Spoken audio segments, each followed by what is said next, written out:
What's going on, guys? Welcome back to the Scotian Canadian channel and to the 6,000 subscriber special question and answer session here. I skipped 5,000 because it just, we've been busy with this playoff run, and all of a sudden I see myself at 6.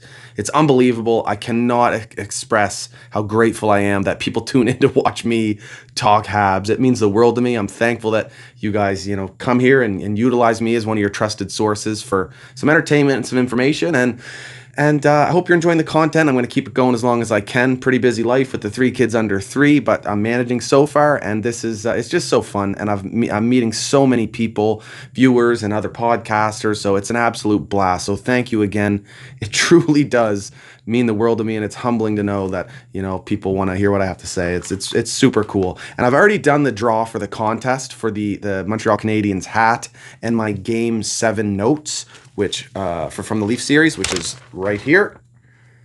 It's kind of a look, nothing fancy, some scribbles and whatnot, but yeah, I'm going to send that to the winner, and I'm going to announce who won that at the end of this video here. But let's get into the questions. We got a ton of them. Look at this. This is crazy. So at 13_Liverpool on Twitter asks, do we still need to target a puck-moving D-man, or are we good? And if so, who do you want? I think we still need more puck movement on that left side of the ice, but I'm not in a rush to go targeting someone right away. We've got prospects in the system, and I like what Bergevin is doing, building through the draft. So patience is key. We did have the best defense in the North Division this year, and they're playing good in the playoffs. So, I like that. Just signed Norlinder today. He could be playing for the Habs within 2 to 3 years. And then there's Harris, who's about a year or 2 out, and then Struble as well, bit of a wild card. But, let's see how it plays out. The right side is set for the next few years at least. And of course, Romanov could take some steps forwards in the next couple of years. So I'm liking what where we're at right now.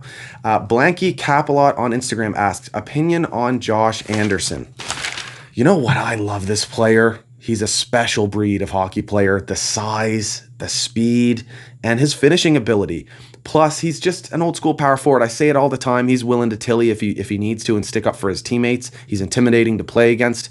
It's a rare breed in today's game, and you need a guy like that if you want to have success in the playoffs. I've been a fan of him for a long time, even before he was a Montreal Canadian. So very excited to have him on our team. And of course, you can go back and look at my videos from when we acquired him and signed him. They're there. Just search up that with my Scotian Canadian tag. I'm sure you'll find it. At Dr. Dreas 93 on Twitter asks, do you think any moves concerning either staff and or players need to be made this offseason? Not staff-wise. I mean, Bergevin already did a lot going into or throughout this season, so I don't see any staff being changed. Now that we've beat the Toronto Maple Leafs out of the playoffs, I think they've solidified their jobs. Bergevin's likely going to get an extension, and Ducharme's going to get the permanent head coaching tag. And even before the series win, I said that as long as we make the playoffs and don't completely crumble and Winnipeg or Calgary pass us in the standings, I think Bergevin and Ducharme would both be back. And it got a little testy when we were down 3-1 and almost got eliminated, but I still think they would have been back even if we happen to lose that series. So they're definitely safe now with the win.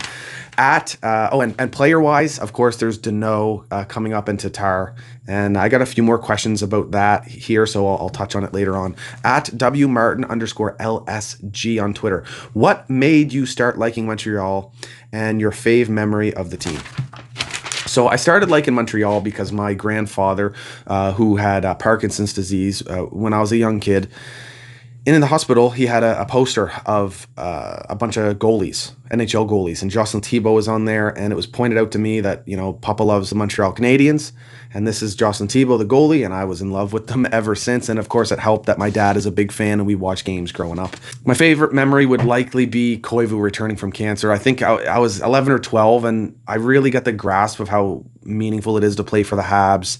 And then to see a guy like that, the captain of the team, fight through cancer the way he did and then return and be crucial for us in the playoffs. I mean, that was just unbelievable to see.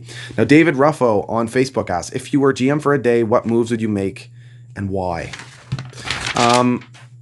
Not hockey related. I'd be out with the company credit card, improving my wardrobe, getting some suits to try and, match Bergevin's swagger. I mean, the guy rocks some beautiful, colorful suits, and I think I'd like to do the same if I happen to be Habs GM. And you know what? It's hard to, make moves right now when we're in the middle of a playoff. So hard to say, but I would definitely be out there getting some nice suits and boiler hats to rock in the pressers. 3791 T Lynn on Instagram asks, do you think Habs are being underrated by sports broadcasters? Um, I don't know about underrated, because if you look hard enough, you'll find the main sports broadcasters giving them the credit where it's due. But I find anytime these national television channels and journalists and all that come out with predictions, they definitely snub the Habs. I think there's a lot of people, especially in Canada and the networks that we have here, that are very Toronto centric, and they have a really hard time giving credit where it's due to the Habs when comparing to other teams. So I think there's a lot of people that struggle with some bias because they're secret Leafs fans. But we don't need to get too much into that. At Manuel Pelchat on Twitter, will we see Tatar again in the playoffs? If not, would it be wise to trade or let go of him this offseason? You know what?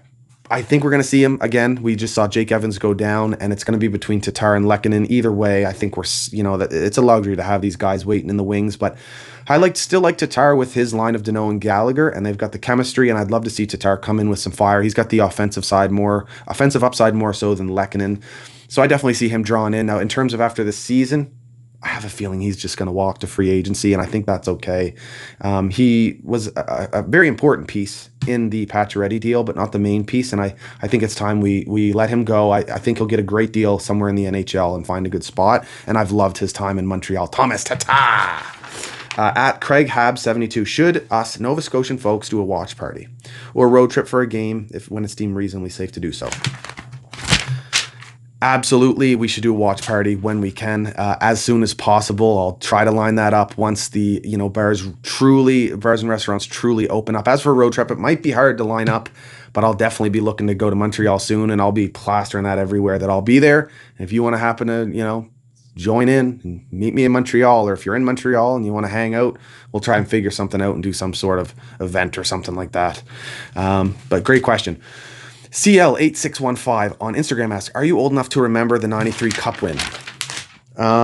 No, I was 2 years old, but I've gone back since and watched it. It's pretty cool, though, that the Habs have won a cup in my lifetime. It's such a hard trophy and championship to win.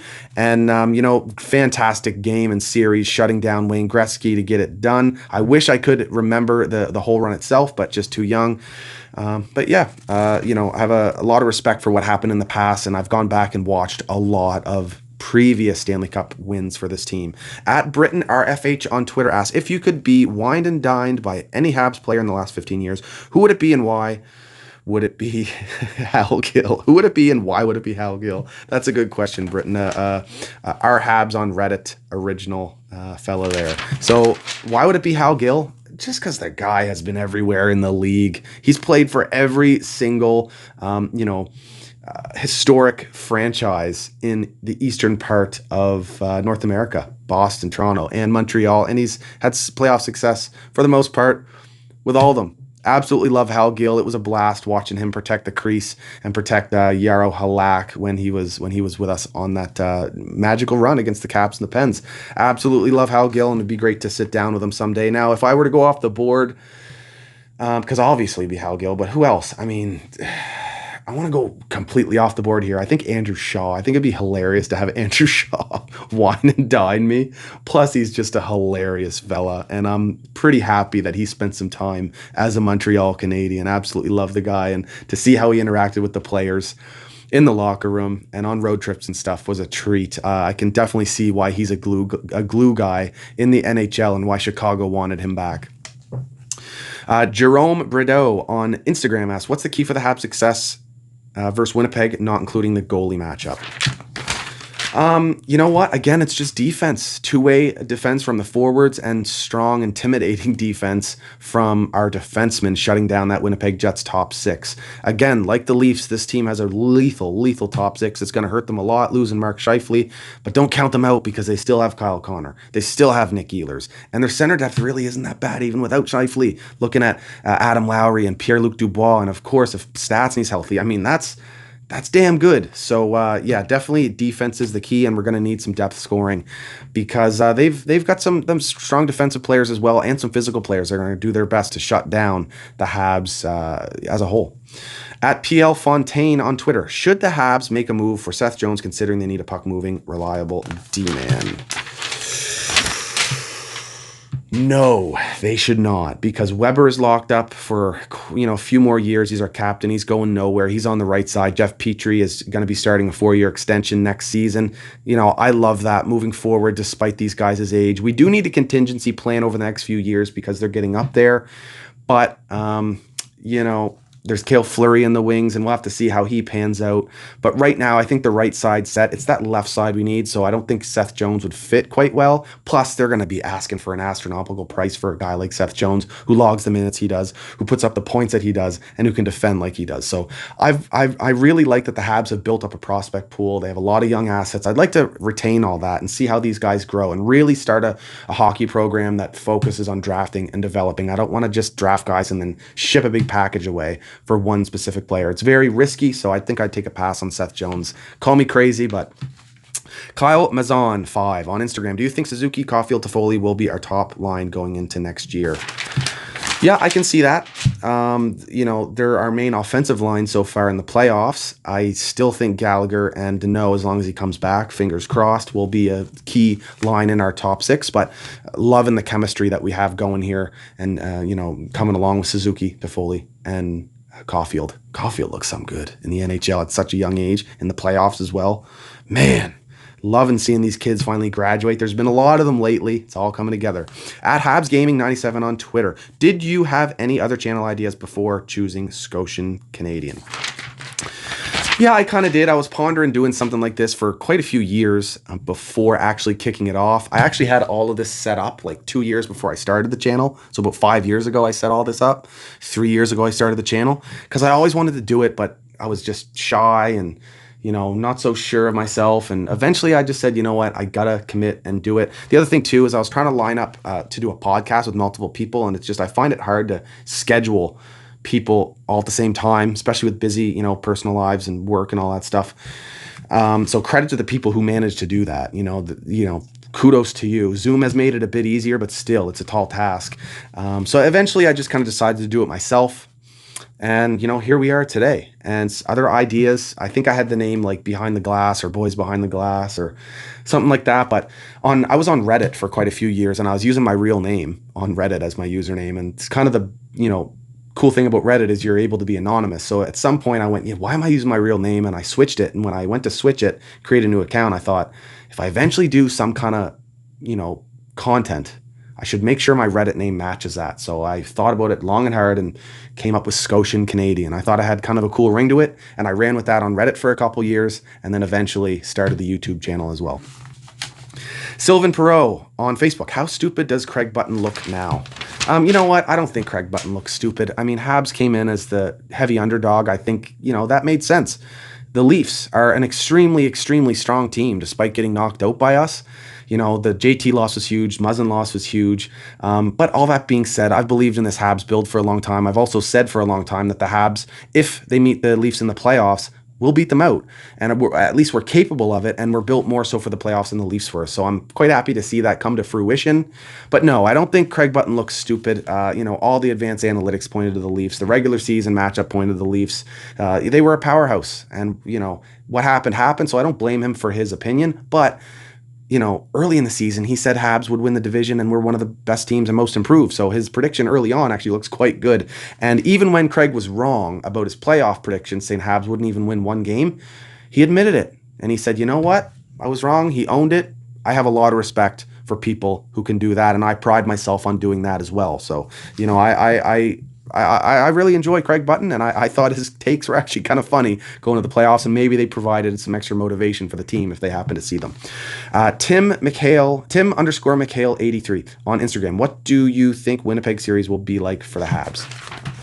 We already seen game 1. I I love seeing the scrums in front of the nets for both teams. Very physical teams on both sides. Winnipeg has a ton of skill. They also have a ton of physicality. Habs, underrated skill for sure. And we know what they're like physically. So it's going to be a hard fought series. Despite Scheifele going down, I think it's going to be rough. And we're going to establish a very significant rivalry here with the Winnipeg Jets. So next year, when we're only facing them twice a year, those are going to be some fun games, I tell you. Corey Peach on Facebook. When are you coming out with Scotian Canadian merch? And should the Habs resign Corey Perry? Well, I haven't done merch yet just because I just haven't thought of myself as someone who should be selling merch. But if you think I should, let me know down in the comments, because I don't want to commit to it and end up with a bunch of shirts that I can't sell or whatever. So if you want a Scotian Canadian shirt or a hat or whatever, let me know down in the comments. I'll feel it out and maybe I'll do it. This I didn't start this to make money or make it anywhere, but I guess at some point, once you gain popularity, it would be kind of stupid not to capitalize on that. But I don't know. Let me know. And should the Habs re-sign Corey Perry? Oh, absolutely, they should re-sign Corey Perry. Love him, absolutely love him. I have loved him for years. Ducks fan on the side, and I just. He's a player you hate to play against, but love to have on your team. It's cliche, but it's so true. He chirps. He does the greasiest things behind the scenes that often go unnoticed. Just annoying, just like Brad Marchand is. But love Corey Perry, and I really hope we bring him back after this run. Stanley Cup champion, I can't say enough good things about this guy. Now, V Trio Row 1990. I apologize for that. On Instagram, who was most underrated player in the first series? I would say there's two. I'd say Nick Suzuki's defensive game went underrated because Deneau got a lot of the credit, as he should. I mean, he's a beast defensively, but Suzuki is so smart with the hockey sense and his willingness to block shots and anticipate the play. So I think Nick Suzuki's defensive play went under the radar in the first series, and I think Joel Edmondson was our most underrated defenseman. The guy does not make mistakes. I say that often in my post-game reaction videos. He doesn't make mistakes. He's got the Stanley Cup champion poise out there, and I love the pickup. At No Respect Podcast, will you come to Montreal and have a watch party with us when this pandemic is over? Yeah, I will. Absolutely. Cannot wait for it. At Italian Habs Mike on Twitter. I think Weber should tell his guys for game 2 to control your emotions and don't do anything stupid because the NHL will be watching us. Best form of revenge is to win the series. Do you agree? Absolutely. Tom Steep. With the Habs playing so well defensively, would you insert Romanov into the lineup or keep the Demon pairings as is? Tom, I want to see Romanov at some point here. Love his physical game. I think the coaches have a little bit of trust issues with him defensively. And, as a young player, being ready and knowing when to come off the ice when your shift is over type of thing. Or even if it's a, 20-second shift and you have the chance to jump off. I think there's something going on there. But he's still a special talent. And I would love to see him draw in at some point in this series. And I'm looking forward to what he does throughout his career. And especially in the short term. I think He's not only strong defensively and physically, there's some untapped offensive talent there, just like Jake Evans. But on defense, Romanov could definitely be someone who helps our power play moving forward, as he gets more experience, working at the NHL level. Adrian Tony D on Instagram. Do you think Habs will beat Winnipeg? I don't want to jinx anything, but I definitely think they're capable of beating Winnipeg. I said the same about the Leafs. I'm trying not to be a superstitious guy, but I definitely am. So they're capable of doing it. Whether they will or not, I don't know, because the Jets are capable of beating us as well. But, these are two strong hockey teams facing off in the Jets and Habs, and two really good general managers as well who used to be peers, used to be co-workers with the Chicago Blackhawks. So it's neat how they've found themselves in this series here. At Adrian Vasil Jr. on Twitter. Who will replace Evans? I got to think it's going to be Tatar, but I mean Lehkonen is a great option as well. Lehkonen's more similar to the way Jake Evans plays, so maybe Ducharme would go with that for a prototypical shutdown line with Deneau, Lek, and Galley, which Ducharme has loved. He had that with the Mooseheads as well, so wouldn't be surprised for it to be Lek to draw in over Tatar. But we'll have to wait and see. We'll know soon enough. Rude Boy Die on Instagram. If Habs make it past Winnipeg, do they have a shot against Vegas or the Avs? I don't like looking ahead out of the series that we're currently in. But again, I'll just say they're capable. They'd be capable. And Colorado's looked at as, the favorite to win the cup here. And Vegas is no slouch as well, but they're down 2-0 to Colorado right now. I would absolutely relish the opportunity to face the Colorado Avalanche in the playoffs and their many Nova Scotian players. Jeff Head, do you think this comeback compares to 2010 versus Washington or 1993 versus Quebec? Well, what I will say is, the purist will probably say, that 1993 comeback against Quebec eventually led to a Stanley Cup win. So hard to rank that above the win against the Leafs, especially where Quebec was also a very heated rival for the Habs. But the Leafs comeback definitely is above the Washington one now because we know how big that rivalry is against the Leafs. And I think many people still don't understand or recognize the significance of coming back against the Leafs the way we did. Very special moment that I'll be cherishing forever. And it was great to witness it. It definitely was. So we'll have to see how this playoff goes here. But that Leafs comeback definitely is high up there on the list. At Ballistic Sheriff, if you could sign any legendary Hab from any time in that team's history to the current roster, who would it be?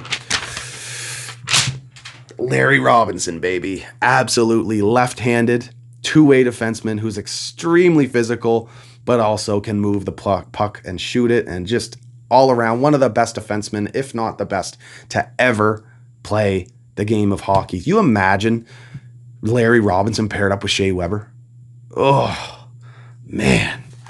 John Mello on Facebook. Do you think they will give Cale Fleury a chance next season? Cale has been kind of a forgotten prospect at this point, but he had a really steady season in Laval in a shutdown role, and he looked comfortable in the NHL at such a young age with those reverse hits coming in, and I don't think, NHL players expected that out of him. So I think he actually could be a very crucial piece to this team's future. And the fact that he gets to be mentored by guys like Weber and Sherratt and, hopefully Edmondson as well. That bodes well for him because those guys are very big defensemen, and that'll be a style that he'll be looking to play when he really gets his true opportunity in the NHL. I absolutely love Cale Fleury. At Chris JJ Jordan 15 on Twitter, do you think the Habs should keep the reverse retro around? As a purist, I like when they come out with new jerseys. No, I don't like that jersey. I can see why you'd, love for more Habs jerseys and whatever, but I just don't like it. Blue Habs, I don't know, and I just don't like how the number looked on the back. It just looked kind of off to me. Plus, they lost. What were they, 1-5 in those jerseys? They look okay, I guess, but no, I'd love to see them do a white alternate that they'd stick with permanently. And I'd love to see the logo return where, you know how the C in the logo kind of touches at the closing point? There was a logo back in the 80s, I think, where the C was separate. You could see Gainey wearing it and all that. Bring that logo back for a jersey. I think that would be slick. At Habs Unfiltered, why does at A Marchand chug beer so close to his screen? For sound effects or to assert dominance? It's definitely to assert dominance. Yan_laugh. What memorabilia you own is the most meaningful to you and why? Jeez, this is hard because as you can tell, there's a ton. I appreciate all of it because it kind of represents my fandom with my family, because all of this stuff wasn't just mine. It was my brother's, my dad's, my grandfather's, so it's kind of an amalgamation of all our family's merchandise. But to answer your question, I like stuff that was given to me by friends. So I have a Jose Theodore figure that a friend gave to me, and he's a diehard Leafs fan. That meant a lot to me for him to give that to me. Theodore was one of my favorite goalies growing up. And then I have another friend who actually is the next question, who sold me that Beliveau jersey for an extremely cheap price. That's clearly the most valuable thing I have, and it's amazing to me that I have a jersey with Jean Beliveau's signature on it in my office and studio. Blows my mind. I can't believe it. But something I actually really cherish quite a bit. I don't know if you can see it. There's that orange kind of thing there under the TV. That's a ticket, and that was a ticket to the game where Carey Price made that rolling save against Tampa Bay. Was it Palat, I think, in overtime?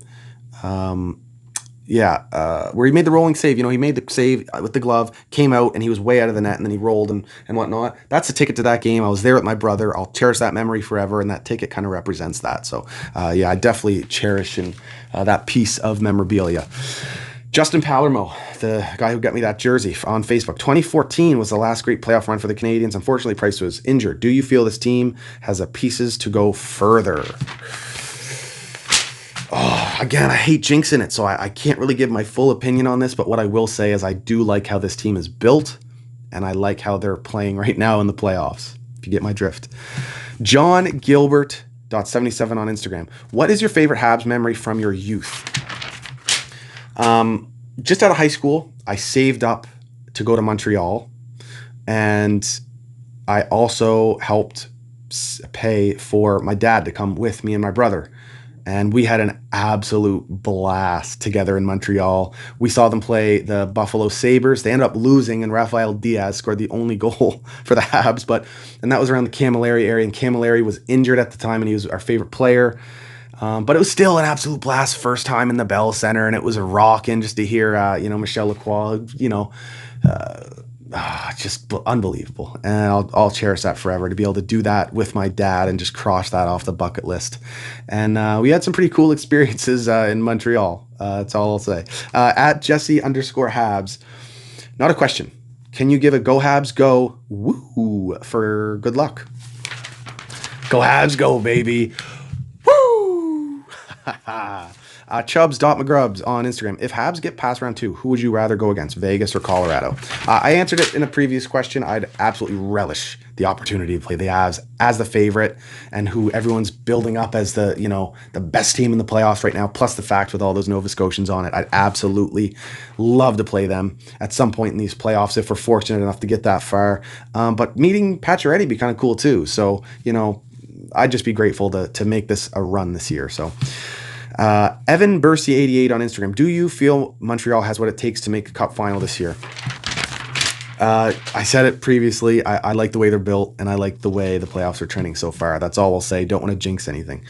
At Vic T Gag on Twitter. What did you think of the Pacioretty Suzuki deal when it happened, and what do you think now? You can go on my channel. I had just started my channel when that trade happened. So it was one of the first videos I did, actually, breaking down that deal. I liked it at the time. I absolutely love it even more now. It came to a head with Pacioretty. It was time for him to go, and Bergevin absolutely knocked that deal out of the park. The fact that it was kind of questioned whether or not it was a good trade at the time kind of confused me. But I'm on record on my channel. Scroll all the way at the bottom of my videos. You'll find it.